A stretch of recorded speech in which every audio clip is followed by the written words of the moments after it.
So ugly. And we are back. We took a lovely midnight stroll. Sorry we're late. We were bonding. And we came back to crank it up a little bit. We can toss in some readings if you want to. I still got the cards here and I am still in the zone for a reading. But we came back because the Nisi Poo and we've been having powwows damn near every night, trying to unwind this dysfunctional curse that our mothers and some grandmothers have left us with. And it just seemed like, abuse begets abuse, hurt people. And I think I really feel this is helping, along with the readings that I just started. And,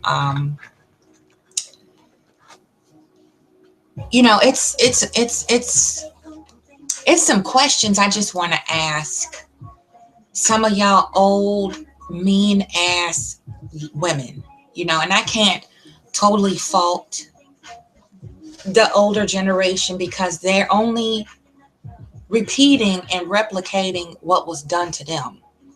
And I say all the time, children become what they live through, not what we teach them or what we tell them.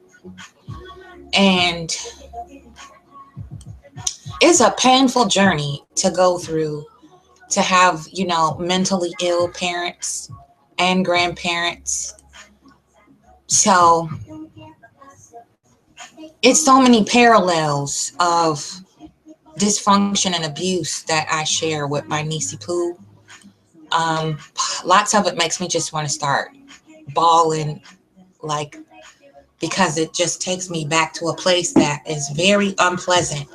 And to know that something so sweet went through and survived, and she's such a tiny little, beautiful little thing. She reminds me so much of myself. And I'm just proud to like be her aunt, that she chose me to adopt as her aunt. And it feels like blood because we've been through so much, so many different things that are so very similar. And it just really blows me away. Like, but I just have questions, and she was sharing with me some of the things that she endured. And because as a result of it, it's caused her to have recurring catatonic seizures due to stress and anxiety and being terrified behind being treated like shit by her own flesh and blood grandmother and mother. I know my mother checked out when I was about 8 or 9, and I was daddy's little girl. So that was my safety zone. And my grandmother, as I mentioned many times before, was that soft place to fall where I felt protected. And I'm so very grateful for a grandmother and a grandfather like that because they were madly in love with each other for over 80 years.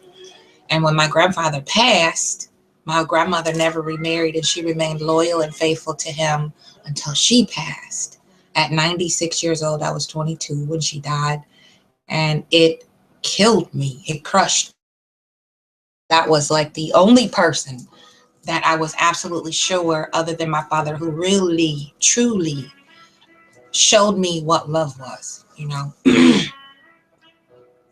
And I just wanted, to share a little bit more of that so that we can all heal ourselves and each other, by being open, having that soft place to fall, and just really kind of exposing some of this stuff for what it is, because people want to tell you you're crazy, you were imagining this stuff, you're over exaggerating, you're just doing this for attention, you're acting out.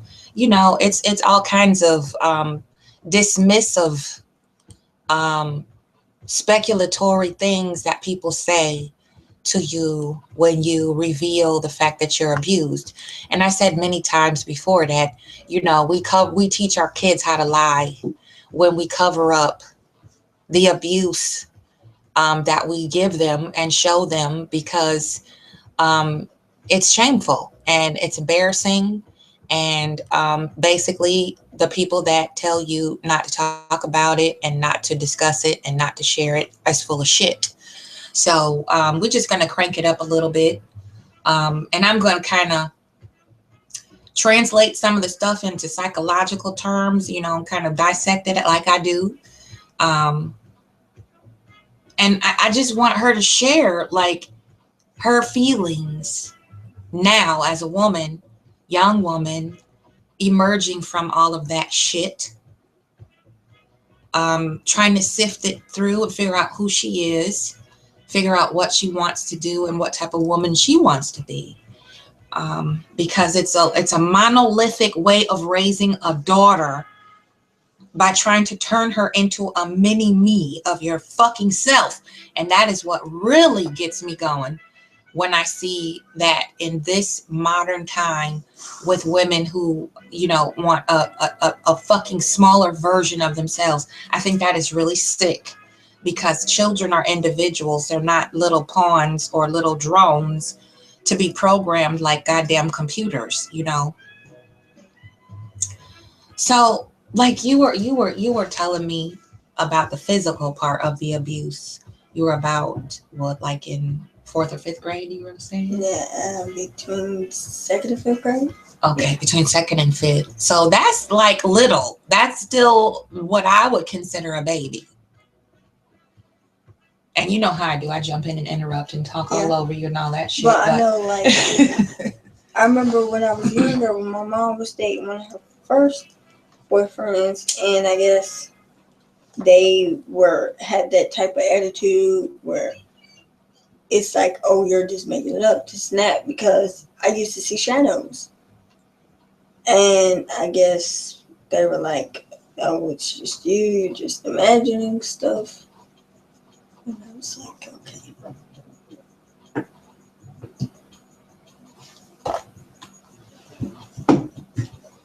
Like, they just be like, oh, that's not happening, this and that. But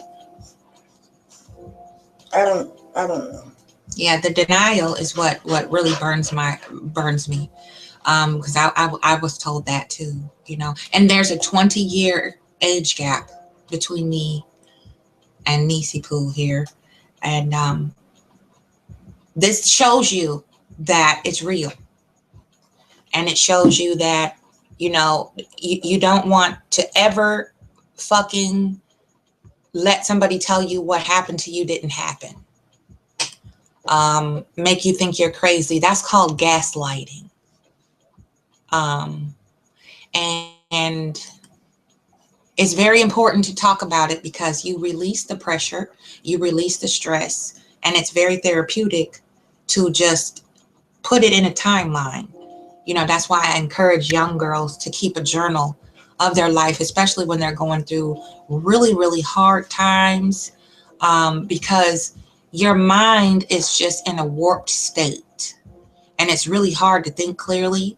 And after me, I'm considered an elder now, because she looks at me whether I like it or not, and she's like, okay, she's an older woman. Like, I want to figure out who I am. I see what older women are doing, right? And trying to kind of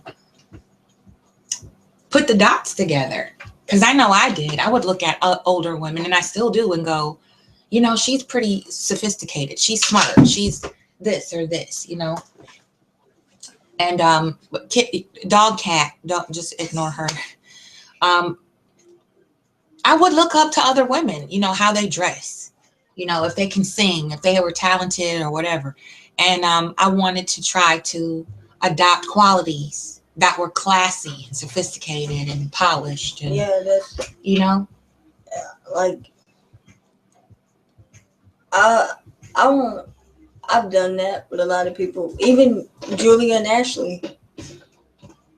Like, I look at them and I'm like, Like, probably more, Julia, though, because she's, I don't know. But, yeah.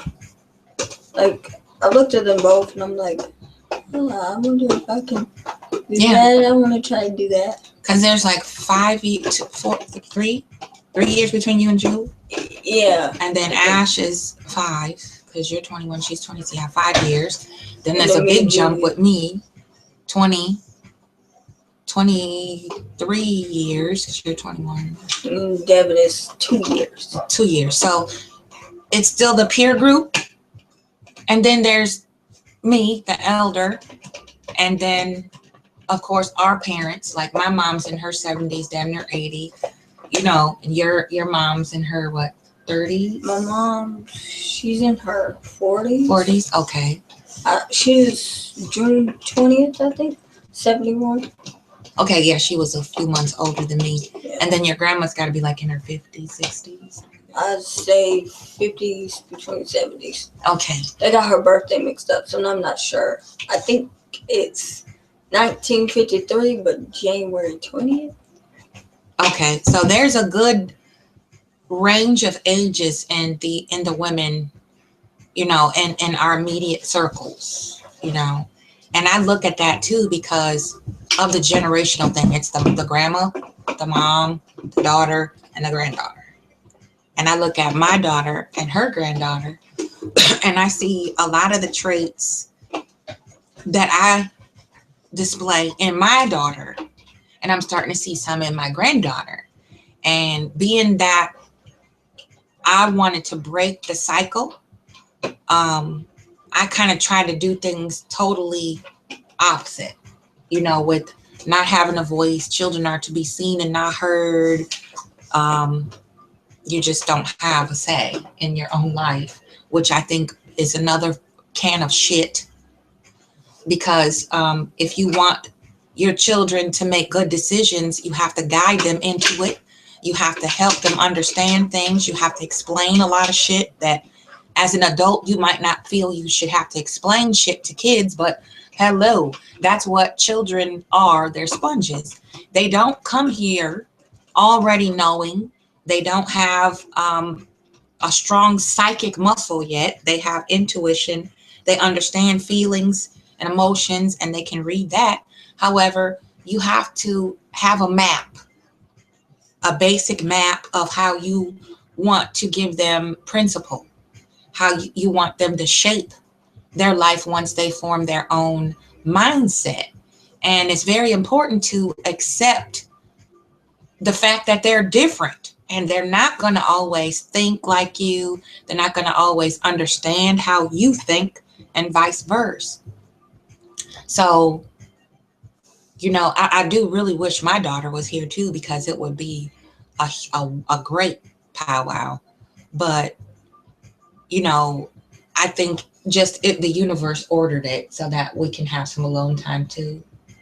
Because we had a big gap and, really hanging out and just bonding, and getting a feel of where we need to go and what we need to do. I think to a certain point, still don't have any say so.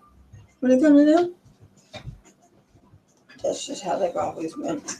Yeah, true. And, unfortunately, once you're stuck in that type of pattern, it's hard, once you get into your 40s, if you have a closed mind, it's hard to really open up to new ways of thought and, new patterns of behavior and choices and communicating better. It's really hard to get that, to take effect. And, but this is living proof. Like, we're both sitting here talking about this, showing you how it affects your children when you are ignorant and you choose to remain ignorant on different styles of parenting, different approaches to take, and the psychological chess game it is to raising children and really helping them cultivate up their own personality and being an individual, and understanding the fact that, what worked for you might be just antiquated shit and it won't work for your children or your grandchildren. Some things are ancient wisdom and they just work and they've been proven, certain things that you instill in your children. However, time evolves, and as a parent, you got to evolve with that. You got to grow with them and understand that, you know, your era of your prime youth is nothing like their prime youth. Some things are, but a lot of it now is different. It's just totally different. And we have to embrace that difference. You know, what a lot of similarities I see is, um, the verbal masturbation, like just screaming on your kids because you're an unhappy soul and you resent the fact that you have to help take care of grandkids, or you resent the fact that you have kids but you want to still live your life. I think that's really, really a shitty way to raise a child, to where you I was asking you, did you feel lost and confused a lot? And I know I did. Yeah, I did. Also. And it's like that's like I said back at the house, like when I first got there or whatever, I got to talk about certain stuff. How I was really wanted. How she said that I wasn't really wanted, but she took me in because she thought that my mom was gonna resent her and whatnot if she didn't take me in. So she pretty much did that out of guilt. But she didn't really want to take me or her, the granddaughter, in. This is the grandmother we're talking about, though. This is her maternal grandmother. And her mother was pursuing the army. Okay, I don't know why I thought it was the Marines. No, Solomon did Marines. Okay, the army. And that's cool. Like you're trying to get your life together so you can provide a better life for your family. But it's like my mom checked out emotionally. Your mom just like seemed to check out both emotionally, physically, spiritually. She was just focused on herself and escaping like all the madness. She was, well, I heard from her first that when her and her sister was growing up, that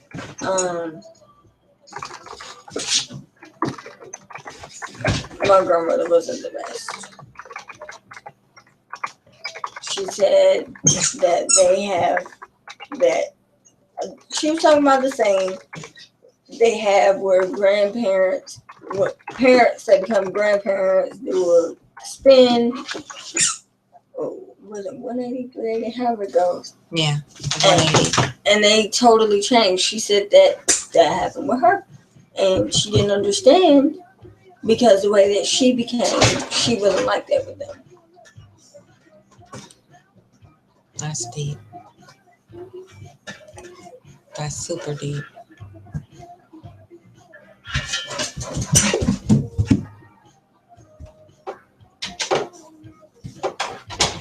Yeah. Doggy cat. She's having a ball over there. And she just figured out how to open the door. Yeah. She's really smart. But yeah, I'm really full right now because I was taken back in time warp listening to some of the things that T endured, and it just really breaks my heart, and it just makes me want to fight harder for this mission we're on, because like I said before, we're going through some things here ourselves, from helping other people, and giving and trying to be open and still accomplish goals of our own. It leaves you, in the red, emotionally, spiritually, financially, everything. So, we're doing the work to fix it, and we have a support button. It's on the about page or the home page of the channel, and you can do a PayPal or you could do a support blue button there. and give some love to our journey, to our mission of trying to establish a good foundation so that we can create an atmosphere that's safe for our women to come and open up, and unravel the tangled emotions that you're harboring from being abused, like acutely ongoing. And this was daily. Like you said you were going through every day, you would have to be startled awake from screaming, fighting, arguing. Yeah, like back at my mom's house. Like she'll know at around time in the morning that I'm trying to sleep. And from the moment she get up to get her newer granddaughter up for school, she walks in there and she'll be yelling and she'll hit her or whatever.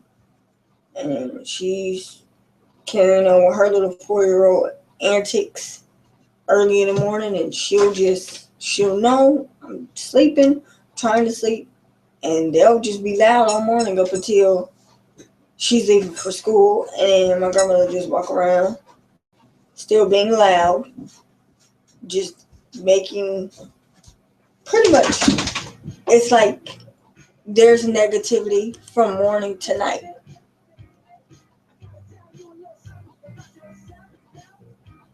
So you would come home from school. Even we all of us, and now I think the 4-year-old might be going through it, where it's like drama, negativity from the moment that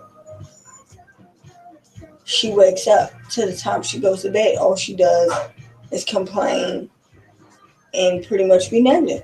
She'll find something to complain about. When we were younger, it was the same thing.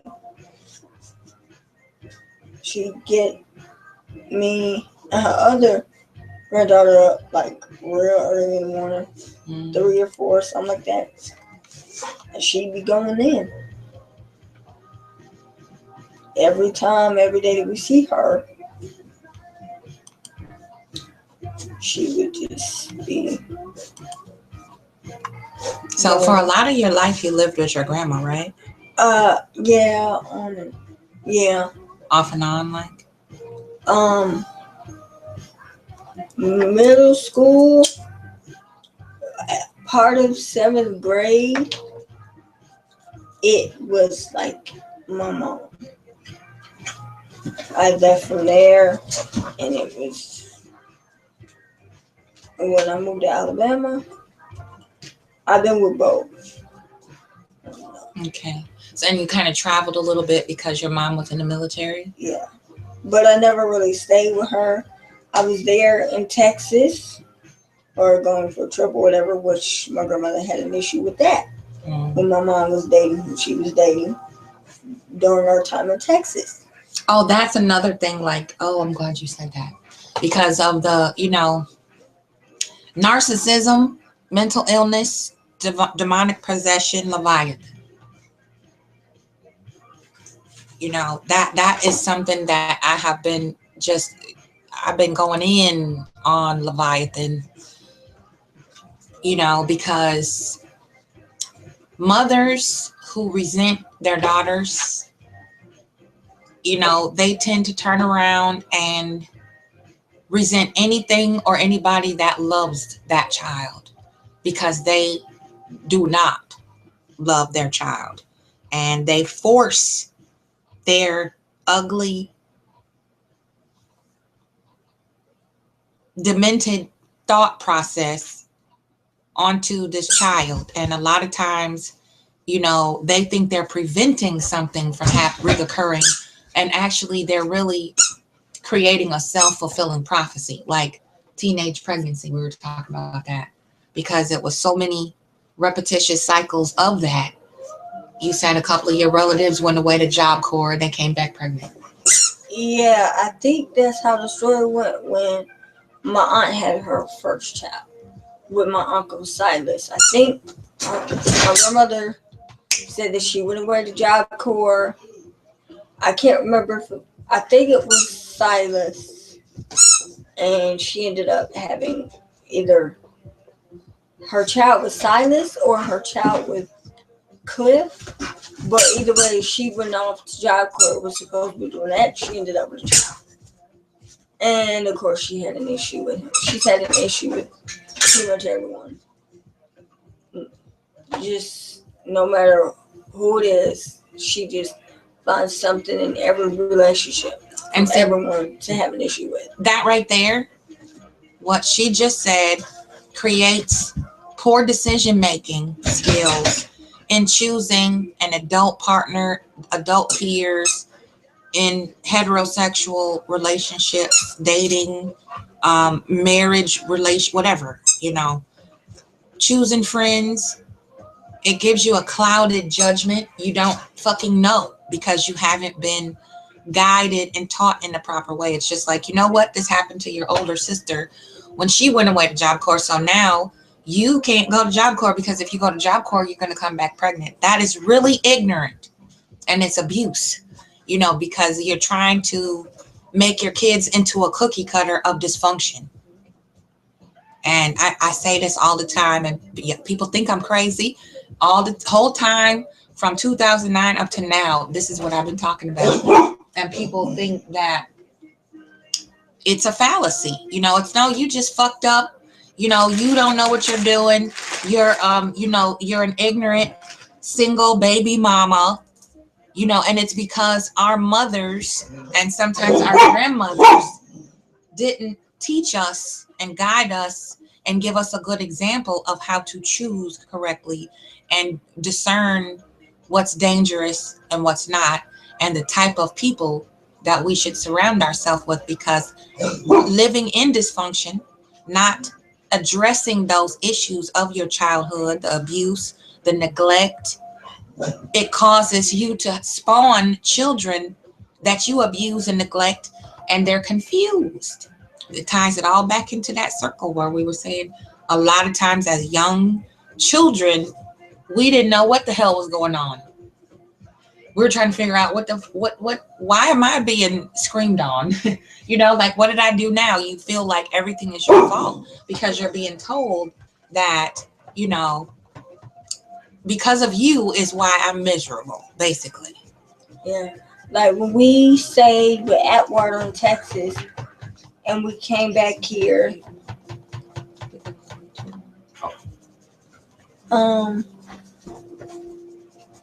before we went back to Texas, she was like, I guess she had an issue because Atwater was one of those step-up people.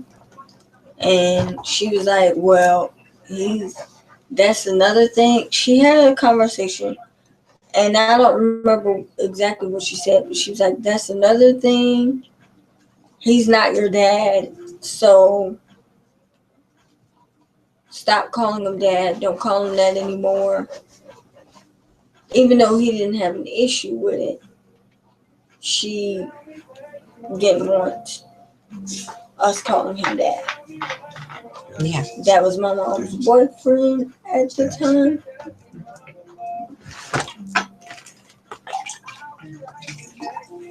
Keep going, man. She was like, yeah. So my grandmother had an issue with that relationship. She had an issue with another relationship that my mom got in. She pretty much had an issue with everyone's relationship. You see the pattern? You see the dysfunctional pattern? Anybody that the daughter has a relationship with, the mother projects her poor choice pattern onto the daughter. So now the daughter is programmed with this dysfunctional thought pattern.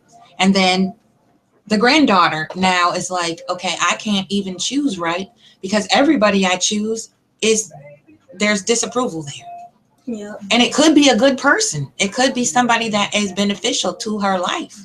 However, because the mother is in a myopic view set up in her mind to think that everybody that I met wasn't shit. So I know you're going to choose the same type of shitty people. And then your kids are going to choose the same type of shitty people. Generational curse of dysfunction that the sins of the mother fall on the daughter, the shoulders of the daughter. That is not, it can't be more true. The sins of the father fall on the shoulders of his children. That's in the Bible. Like, even, I guess, like my mom had to wait till she was in high school for makeup, dating, stuff like that. So she said that I couldn't do it till I was in high school. And I guess my grandmother had an issue with that. She found out that I was dating. I started dating my freshman year.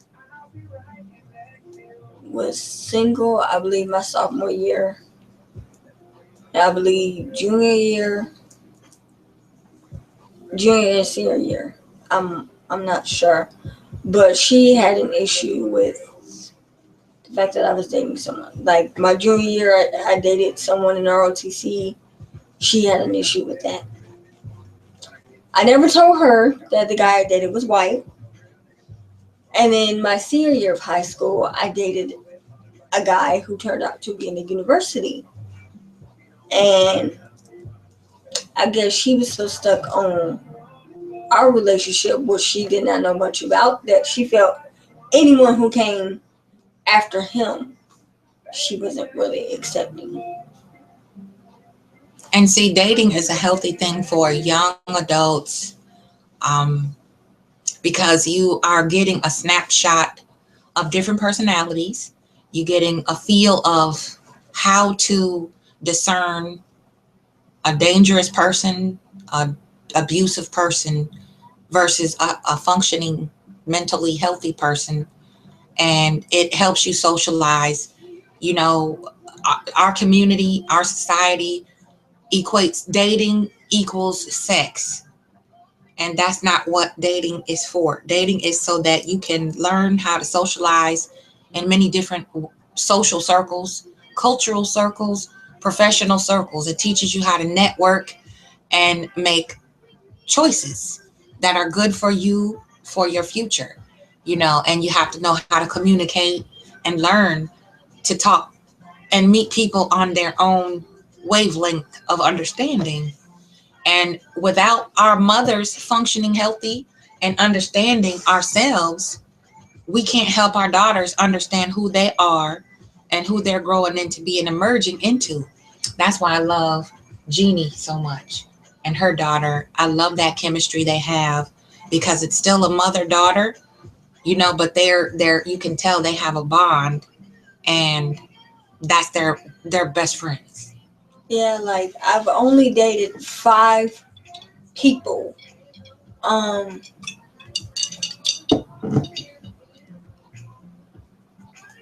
3 as a teen, 2 as a young adult.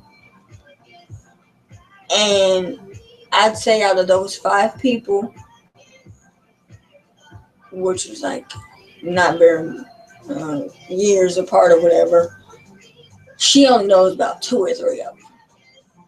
And see, that would really, like, if my daughter said, I can't tell you nothing about who I date or who I like, or you'll try to destroy the connection, that would fuck me up.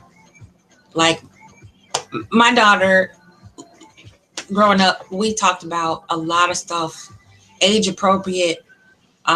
She could come to me about everything. Like, I didn't ever want her to feel that, being that my only daughter, I didn't ever want her to feel like she had to hide anything or be ashamed of her feelings, or being confused and not feeling like she had somebody that would help her and protect her and be her advocate to help navigate through whatever confusion. Because as a teen, the whole world resides in your self-esteem. It's like when you break up with a boyfriend, you're gonna die. You feel like, oh my God, because you're young, you're naive, you don't understand how the world works and people change and grow apart. So if you don't have a healthy self-esteem and you don't understand and you're not confident and you're not fed those positive things that build your character. That's why we have teen pregnancies, a lot of it, because these young girls and young boys don't have someone helping them build their confidence and their character and their self belief, and being confident in, look, I know who I am, and I know how I want to be treated, how I deserve to be treated, because I was shown this by how I was treated by my parents, my siblings, you know, important people in my family and social circle. Our mothers were preoccupied with a lot of their own pain. For me, my mother was too busy trying to build a nigga. She was trying to fix my dad. Like, it was always something that she was never satisfied with in her marriage to my dad. And her marriage was more important than being a mother. Like, being a wife and being respected as a wife and making him acknowledge her as a wife just really drove him to a point of being emasculated, being broken, feeling defeated. And that's where the domestic crap came in with my parents. And it affected all of us differently because we absorbed it differently. We translated it differently. And it came out in our actions differently because we all were acting a certain way to draw the attention off the fighting and the constant dispute and say, hey, you remember us? You know what I'm saying? You got kids over here watching you two older people, our parents, act like jackasses all the time trying to kill each other. It affects the child to the point where, me, I went inside myself a lot, and I would astral project, and I started really realizing that, telekinesis was something that I had no idea what it was then, but I was a fire starter. Like, I could stare at certain objects like paper or dry grass, or how, like, in the fall things get real dry, a pile of leaves would be there, and I would just be so tense and so distraught. I would just stare off into this one space, and it would start to smoke. And people were like, oh, you're just hallucinating, you're crazy. But I know that it's not easy to start a fire when it's cold outside in Chicago. So some of that shit is real. Like, your emotions can drive you to do paranormal shit. I know. I think, and me and Devin, we talked about that one time, astral projecting and leaving our bodies. He called me one time, and right when he called me, I think I was about to, it felt like I was slipping off.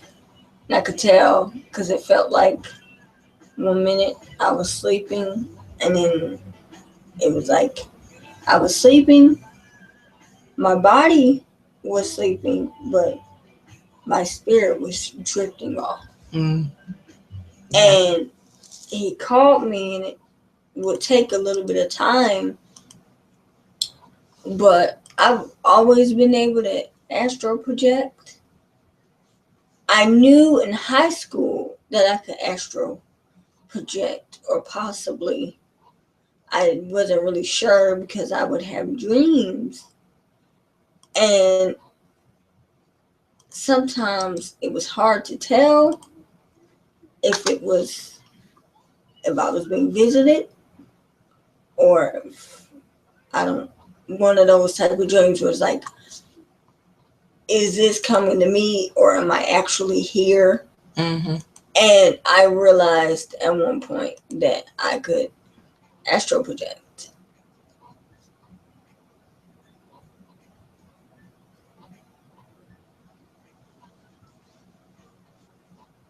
Yeah, I know with the ongoing feuding, I would definitely leave. A lot of times, I would travel, of course, to my grandmother. That was the safest place for me. Or I would go off into isolation, like to I would fly over tropical places, waterfalls, bodies of water, the ocean, the sea, and other places. I could see it like from a aerial view Mm-hmm. a lot of times. And I would just kind of try to, just remain in that realm as long as I could until everybody went to sleep. And then I would stay up all night until the sun came up, and I would just like force myself to stay awake and go to school the next day or whatever I had to do, because you're pretty much trapped as a kid. You're trapped in that house. Yeah, like I knew as a teenager that I could astral project when I started having random dreams and seeing random people in my dreams. Then I knew what I was doing. I think I've always done it since I was a child, but I don't, I don't know. So the paranormal world is real. And what I've learned, everybody that I've met who has had this type of dysfunction that they survived, and some of us are still suffering from it, very, very, very deep scars from it, you know, they're empathic, very, very high level of discernment without being told any factual information. They can pretty much say, you know what, this is what's going on. And I can see it. I can tell that's what you're going through because I can channel your feelings and I'm feeling what you're feeling. Yeah, because I think sometimes I pick up on feelings. Could be someone from Florida, and I actually talked to someone the other day. I believe she's still in Florida, and I was like, I saw some statuses on her Facebook page, so I inboxed her. I was like, well, what is going on with you? And I told her, I was like, it's no different than what I've told you before. If you feel like it's too much going on, then you need to just separate yourself from that person. Those energies, I told her, I was like, I've been having feelings and random weird feelings and energy. I was like, maybe that's where it's coming from.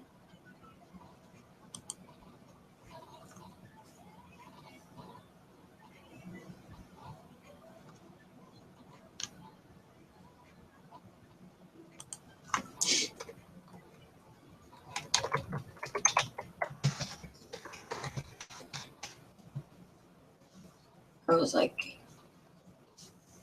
I guess she's going through her own issues, and I guess I picked up on her feelings. It's like maybe that's why I've been feeling how I was feeling.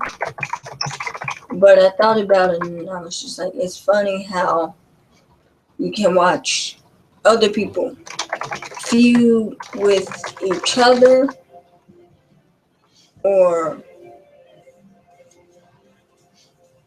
um, feud with other people. And it's like being a child all over again and watching your parents feud with each other and feud with other family members and just go back and forth and then everyone split up again. And it's like, well, where do we all go from here? There's one thing I've also realized is that we don't get to keep males around very long in that family. Males come, but they don't, they're like come go, come go. We can't keep males very long for some reason. Everything can be going fine, and then after a while they're gone. And it's like, okay. Yeah, you were explaining kind of why you think that was. I'm not sure if it's probably certain people in the family, you know, like her mother pretty much, she has an issue with everything and everyone, no matter what it is.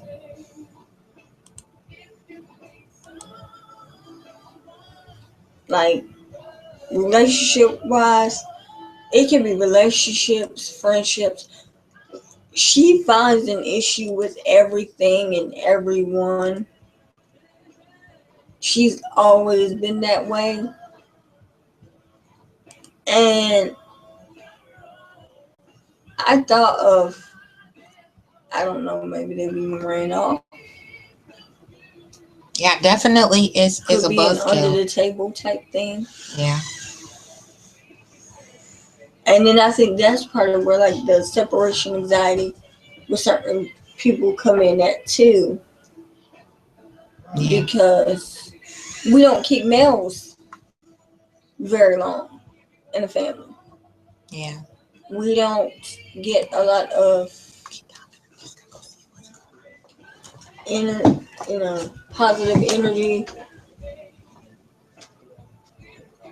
and whatnot.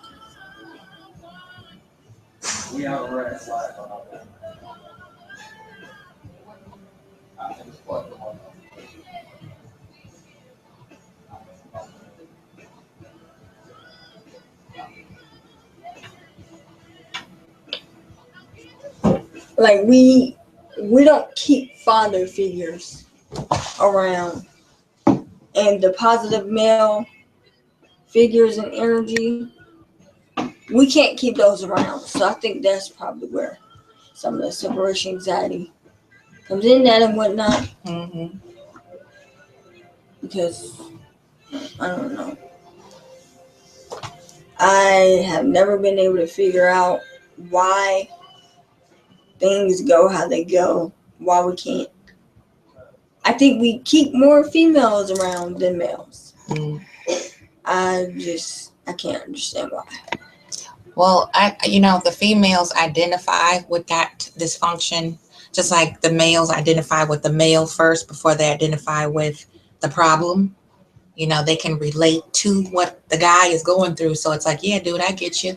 Yeah, I feel you. Just like women do it. They gather around and gang up, because it's like, yeah, I feel that way too. I can relate to it, that same anger or bitterness or resentment or whatever. So it's like the numbers automatically translate into, okay, everybody's right. You're the one that's crazy because you disagree with us.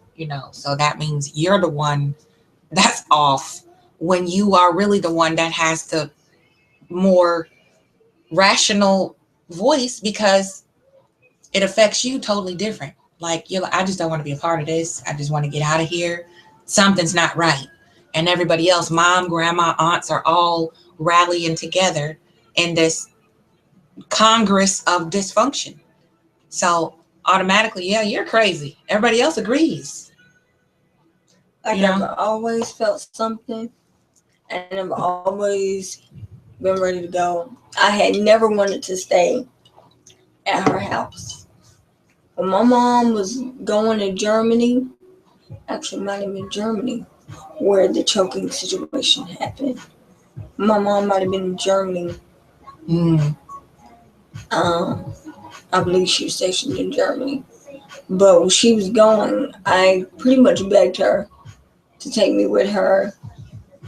And she told me no because I had school. She said that she wanted to take me with her, but then her mother made her go into guilt. She felt guilty. Her mother tried to make her feel guilty because she was like, well, if you take her, you're not going to get to see her and spend time with her. Mm-hmm. And she made my mom feel guilty about it. So my mom decided to leave me there against me begging her to take me with her. And you see how we just by default trust our mothers with our children. And when we turn our back and we're away from them, we don't know what our mothers are doing to our kids, really, in reality, because I went through the same thing with my mother. I just thought I could trust her alone with my child because I was working or going to school or taking care of what needed to be done. And, it could have been maybe too cold, or maybe I couldn't find a trustworthy nanny, or, it was somewhere where my child, it wasn't appropriate to bring a child. It wasn't accommodating. So you trust your mother. You're like, hey, that's mom, you know, and you leave your child, your innocent sponge child who is absorbing all of this and can't really put into words to articulate what's really happening, and we go away from our children overseas to work, and we're like, hey, mom got this, and I know everything's gonna be cool when I get back. That's my mom. And the grandmother is worse off mentally than the mother. And you have this transposed abuse based on what the grandmother endured, who passed it on to the mother, and then the mother has a child, and now the child is suffering because these two women who basically gave this child life, the granddaughter now, which is a third generation, everything's filtering down to her, and she's a scapegoat for all of their pain, for all of their built up, pent up frustrations, all of that, the resentment, the jealousy. There's a lot of jealousy and envy between mother, daughter, and granddaughter. And I think that was the one of the biggest arguments I've ever had with her.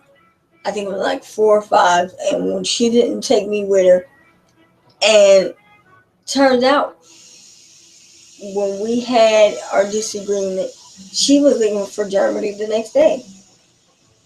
We had our disagreement, and it was to the point where I just didn't care. I told her I didn't care. I told her she could leave. That I just wanted her to go. She was going. She was free to leave. And it turned out that she was leaving that very next day. Oh, wow. But I didn't know it before that. And I think that was the biggest argument we ever had. And that's where any bond that we did have, that was the start, or the official start of that bond being broken that we may have had. So how does it make you feel to like, looking back now, do you feel like your mom kind of tossed you to the wolves? A bit, yes. I think I was very frustrated and angry with her when she was going to Germany, because I literally begged her to take me. She knew what I was going through in kindergarten with being bullied, because she was up there at the school. She didn't make that any better.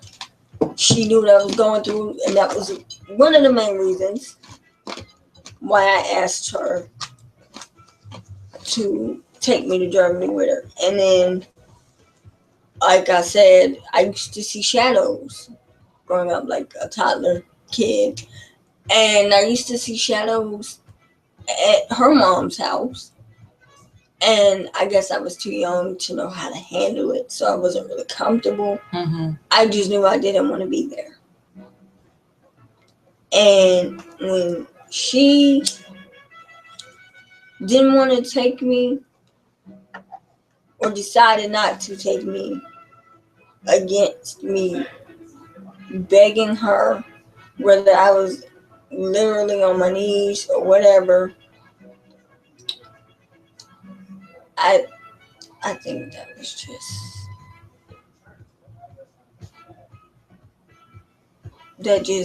made her totally different to me. Like, she had her own little ways of messing with me from the start, but I think that was one of the final straws with her, was the Germany thing. I think that is the first time I've ever truly been mad at her in my whole life. Well, you were little too, like that. That was a very um sensitive time because you were still really small. Kindergarten, like kindergarten, first grade. Kindergarten. And then I think it was a Germany trip also where her mother would be going on her little rants or whatever. She was where she just do whatever. She had an issue, like if the room wasn't clean or it wasn't done the way that she wanted it to be done, she would slide stuff off the dresser, throw stuff off the dresser, throw stuff at us. If she could hit us with something, she would hit us. Or she could hit us in general, she would. She would talk about hitting us. There was one particular time where she felt like we weren't cleaning the room fast enough for her. My cousin was over the bed. She just happened to pop up, saw her, and she was trying to hit her with something. It would be times where someone would have to hide up under the bed or hide in the corner of the wall or something so that she couldn't put her hands on us. It was another particular time where we had this small space in the room, and it was a little corner that I got in one particular time. She came in the room looking for me. I don't remember what she had in her hand, but she was looking all over the room for me. She found me, and that's when she accused me of, the black eye situation. Mm-hmm. And I guess she felt like I was giving myself a black eye, doing anything that I could to give myself a black eye. According to her, hitting, burning the stuff, or whatever I could do. And I told her that I didn't do it. And she pretty much got an attitude. She was like, well, if you didn't do it, then who did? And it was another particular time where I was in my mother's old room, and it was something that she was looking for or wanted or something. I don't know what it was. What she was looking for, I'm not too sure. But we ended up being in a disagreement, and I guess she tried to hit me. I don't know. And I guess I blocked it. And I guess she took that as a fight. I don't know.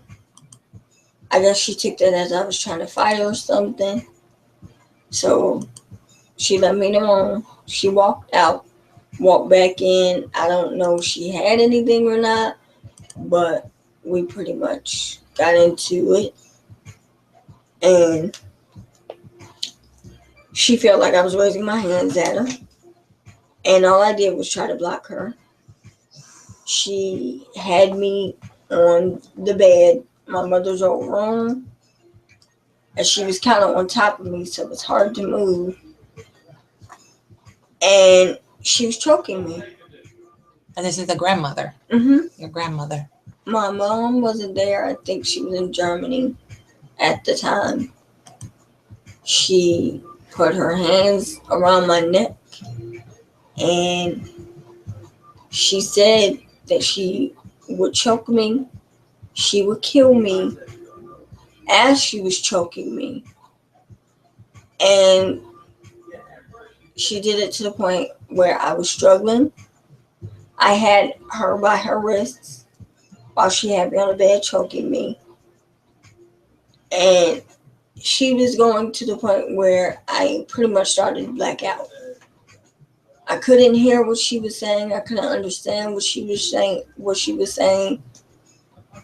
And it was a struggle. And I think at one point I felt myself just drifting. My life pretty much flashed before my eyes, and I thought I was gonna die. And I think that was after she accused me of giving myself a black eye. I don't know how I would have done that, but and I don't think my mom or anyone else ever knew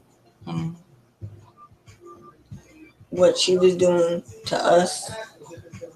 Yeah. And you look on the outside and you see a mother and her children and the grandmother, and, you know, you would never think, when you hear a child describe these things, or after they become adults, they go back in time and recall these memories, and how a lot of our elders would groom us to not talk about it, and because they wanted to keep up the image outwardly that there was nothing negative and this heinous going on behind closed doors. Um, they had their reputation in the church, right? Or just their reputation, period. Right, and then in the neighborhood, on the block, whatever, they had this image that they were living outside the house, but inside the house, they created a hell. And because people were so very well convinced of that image that they put up outwardly, to where if anything clandestine was exposed, anything like that was revealed, the child automatically was looked at as a liar, a troublemaker, um, vivid imagination, whatever. And you tell yourself a lie long enough, you begin to believe it. And because the child doesn't understand what's happening to them, they begin to start to wonder, are they truly off balance? Are they truly crazy? Is this something? Am I imagining this? And, it's really, really, really damaging, and like I said, here we sit, there's a 20-year gap, and she can recall it clearly. So can I. So that's just proof positive that there is a generational curse of dysfunction, abuse, and grooming and programming that happens to us as children. And we're now adults trying to recover from all of that. And it's really, really infuriating, because social media is a place where the insane come to dump their bullshit onto anybody that they can. And, we get slut shamed because of our poor choices in men, or the fathers for the people who father our children, or what have you. Why? Because of this generational curse that has been ongoing since whenever, since post-traumatic slave syndrome on down, and this is just the tip of the iceberg. Um, we've been streaming damn near all day. So, but I had to come back and share this portion with you, and kind of kick it up a notch, because we had a really beautiful time with the open readings. We had a couple of people stop through, and this is the real deep stuff that people can really sink their teeth into, and really try to internalize some of it and decipher it in a better way, and cure some of the confusion and some of the mental anguish of carrying this around. She's only 21. I'm 44. My daughter's 26, And because of my mother and the interference and the, scapegoating, the gaslighting, the triangulation, and all that between myself, my mother, and my daughter, I know some of the stuff that my daughter has recalled to me that I caught on to And I picked up on early on, which caused me to disconnect from all of my family because of it. Because everybody felt like, we're from this generation, you're from that generation. There's no way I believe that our mother would do that to her grandchild. And it is very real. It's very real because her grandmother did it to her. Her mother did it to her. Same for me. Same for my daughter. My mother did it to my daughter. She wanted to try to correct the fuck ups that she made with my sister and I, and through my daughter. She wanted to use my daughter to correct her mistakes that she made with her own children. And that is the most dysfunctional, twisted shit that you can ever do. Like, I remember when I was in 8th grade in Alabama, I'm not sure if it was before or after the DNA test, but I remember my mom, I don't know who she was on the phone with, but when she would say that she didn't know whose child I was because she liked to shop and I didn't. So she was like, that can't be my child. I don't know whose child it is or who she belongs to because she does not like to shop. And I like to shop. And it also reminded me of the story that she told me about when I was born in the hospital. She said she used to be mad because I guess she'd come all the way up there to bathe me and whatnot. Stuff that she was supposed to do, the nurses had already done it for her. Do you see that? She said that myopic, monolithic way of thinking. My kid doesn't like to shop. I do, so I don't know whose kid this is.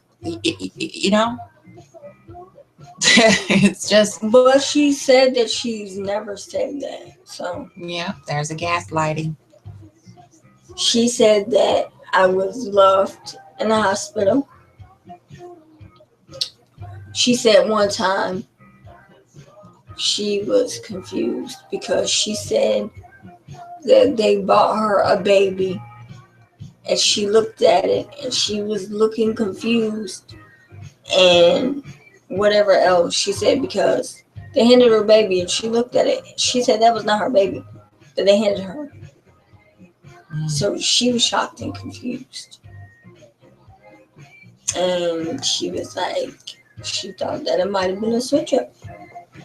She told me, I think in 8th grade, she said a nurse handed her a baby. And I can't remember if she said it had curly hair or not. But she said... You were in 8th grade when she described that to you? I think I was when she told me the hospital story. Because I know she said that I was in 8th grade when she said she didn't know on the phone whose child I was. Because she liked to shop. 8th grade, like how are you supposed to process that type of deep stuff? You're just a kid. You're a pre-teen. Your puberty is starting. Your hormones are changing. You're trying to figure out what's going on with your body. What your mind is not matching up with how you feel. It's really a lot to dump on a kid to tell stories like that to your child. It's too much. It's too mature and it's too dysfunctional. It's really twisted, and I could see if it was something that reminded her and, you were a little older and said, oh, this is kind of a weird thing to happen. I wanted to share it with you because this situation reminds me of the past, something I went through. But how old are you in 8th grade? Like what, 12, 13? Let me see. 14. Okay, yeah, 8th grade, yeah, because you'll be a freshman 15. So 8th grade, this is the type of conversations that are being had by dysfunctionally damaged women because we're taught and groomed to bury our pain and abuse. So I never thought of it, but then I was like, well, maybe that's why when she took me for the DNA test in 8th grade, she said that she was taking me for the DNA test to make sure that my dad was my dad and she was my mom. Of course, everyone will say that doesn't make sense, but with the story that she told me, about the hospital, I think she kind of had doubt. Wow. I kind of have doubt. And I was wondering if she was taking me for the DNA test on my own, or if my dad maybe questioned if he was. Yeah, like maybe he had something to do with the DNA test. She never told me. She just said to make sure that he was my dad and she was my mom. But she, literally the day that she took me for the DNA test, I never heard about anything else. She never said nothing about it afterwards, never showed me results, never said anything. I was like, we went for DNA test and that was it. Never heard anything since. Very open-ended. That's gotta be. I think I've been waiting for years. And that makes me wonder sometimes, like, if he don't show up and whatnot because he either feels I'm not his child or I'm not his child. Maybe that could be why. Yeah.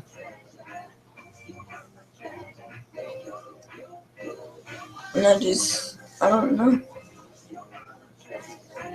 I don't know if she ever told anyone else about the hospital story. Yeah.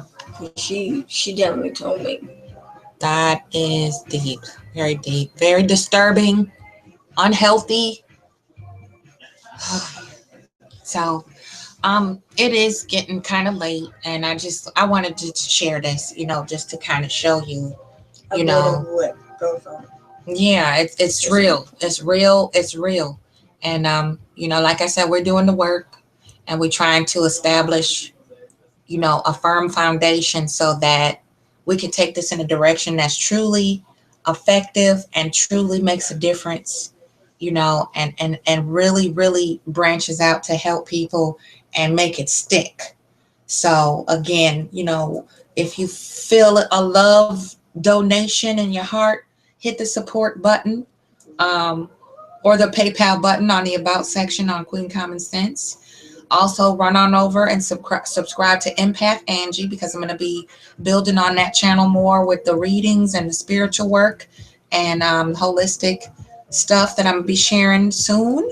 And I really want y'all to enjoy it. I want it to be interesting. If you have any suggestions, feel free to email empathangie@gmail.com. If you want to share your stories, you want me to talk on topics, you want me to bring up anything, touch on anything, preach on anything, have common sense church on anything, you want me to go off on anything, you want me to snap, whatever, to help dissect it and understand it in better, better terms. So it's always good to know that you're not alone in these things, because it's hard to get through it on your own. And I'm very proud of this young lady, because she is very strong. She's very smart, and she's really digging in, and she's helping me get through some of those things that I'm still struggling with, and the more that we grow and learn and understand, we can share it and take that step out on that branch to try to reel somebody else in and bring them back to a more healthy mindset, so their spirit can heal and grow and become the greatness that you want to be. We all deserve to have peace of mind and to have a good night's sleep, and not be kept awake with anxiety. I'm a hermit. I still have issues with agoraphobia. I was born with insomnia, so Yeah.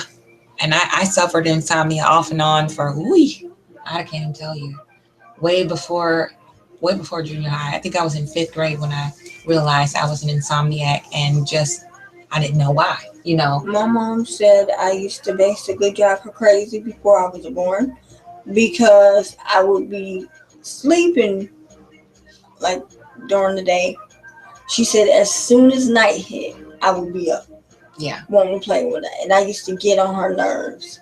And then when I was born, I used to get on her nerves doing other things like curling up and sleeping behind her or sleeping about underneath her, where Yeah, so her stress and all of the things that she was holding in affected you before you were even born. You probably had that anxiety, that anxious feeling as a baby. You can have a broken womb. I know I was very anxious as a young kid. I remember as back as far as pre-K, preschool, I had huge separation anxiety issues, and I knew my mother was just like happy to get rid of me at daycare. Like she would be like, and my mom was a stay at home mom. So, I was used to like being with her all the times. And all of a sudden I woke up one day, she was like, you're going to preschool. And that was it. And I was like, oh my God. And that's how it was. Like whenever anything major would happen, she'd just be like, this is what's happening. That's what you're going to do. And too bad if you don't like it. Now we understand that, helping walk our children through these new changes helps because they're not as confused and they don't feel as lost. And it's easier for them to transition. And I think that was another thing with me and my mom when, of course, I had to leave Head Start. And she had to take me out of there because I did not want to. And from Head Start, instead of going, where we go, Head Start, pre-K, it went straight from Head Start to kindergarten. And I wanted to go to pre-K before kindergarten. So I think that was also part of the issue with me and my mom. Yeah. Yeah. The fact that she made me go to kindergarten and stay in it instead of putting me in pre-K first, like I wanted. Or just leaving me in Head Start. Yeah. So we're gonna wrap this up, and I'm glad that we were able to kind of put this on the record. Y'all play it back, check it out, share it. Yeah, I know I'm probably going to be in a lot of trouble if they see this. Well, half this stuff didn't happen though, so. You know what? We already ain't shit. You know what I'm saying? Because we're the voice that they never thought we would have. But then I think that like when it comes to some of the guys that I deal with, like certain people and everyone in the group that I deal with, that maybe that's where my separation anxiety comes in there. It could be. Amongst other stuff. Yeah, but this is to be continued though. Like we're not done. It's just late here, and like I said, we've been at it all day, and on top of trying to sift through our own little personal little trial we're facing now. So if it's on your heart to send a love donation, we would greatly appreciate it. It'll help us get closer to our goal. What we need to do on the About page. Don't forget to subscribe to Empath Angie channel and tell everybody. And we're going to say peace and one love. Take care of yourself. Don't forget your journal. That's very important. I still do it. Even if it's on a napkin or a paper bag. If I feel something, I write it down and I try to keep it so I can refer back to it and stuff like that. And I'm so glad and grateful. Thank you for being so brave and doing this crazy stuff with me and putting it all out there because it's not easy. It's not easy to share your story because people are ignorant, and they look for any little thing where they think it's a weakness. And it's really takes a strong person to be totally transparent like this and really be willing to share because for me, it's helpful. And if I know that it's touching somebody else, that even does it, helps me further take another step. Solomon's been telling me for at least for a couple of years now that I need to do a book. Yeah, we talked about that last summer, remember? Writing books. Yeah, I was supposed to do a book with my best friend since Head Start, but apparently she's busy these days. Well, one month don't stop no show. Yeah. And we're doing. I have several notebooks that I started that I'm gonna let you look at it though. Really on me about doing a book about my life and everything else. And I was like, all right. Yeah. Be like, don't even wait on her. Just do your book and then get her part afterwards. And y'all can team up and start from the beginning after you put all your stuff out. Yeah, that's a good idea too. You're still in touch with her, right? Yep. Cool. She's on my Facebook page. We have been friends since 1998 or 9. Yeah, see, friends like that are really special. We probably wouldn't have been friends if it was for her, because in Head Start, I was banned from the sandbox. So I was just standoffish. Like, I would sit at the bookshelves and read the books Like, while yeah, everyone else was playing around, and me she too. came over to I the did that bookshelf, too. and Yeah, our friendship started there. And it's been going ever since. I used to be a bookworm too. All right, people. Peace, one love, one family, one unity. Heal the motherfucking nation. Don't forget that donate button.